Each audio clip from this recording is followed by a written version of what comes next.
আপনি প্রশ্ন করতে পারেন, জুমার দিনে এত মর্যাদা এত মর্তবা কেন? অনেকগুলো কারণ আছে। সবচেয়ে দামি কারণ হলো পাঁচটা। কয়টা? পাঁচটা কারণ সবচেয়ে দামি।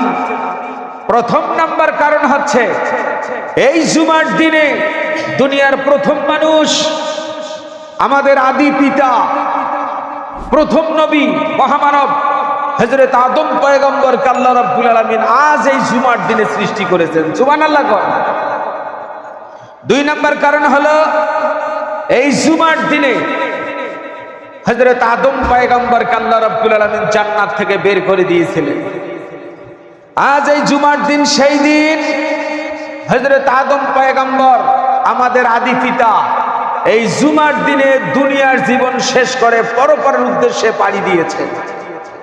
চার নম্বর কারণ হচ্ছে, এই দিনে এমন একটা বিশেষ মুহূর্ত আছে, যেই মুহূর্তে কোনো বান্দা যদি আল্লাহর কাছে দোয়া করেন, আল্লাহ পাক ফিরাইয়া দেন না। সুবহানাল্লাহ কইলেন না কেউ? এই জুমার দিন।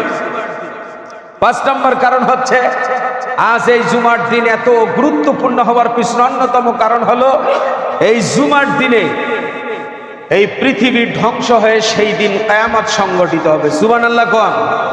পাঁচটা বিশেষ কারণে আল্লাহ রাব্বুল আলামিন জুমার দিনের এত মর্যাদা এত মর্তবা দিয়ে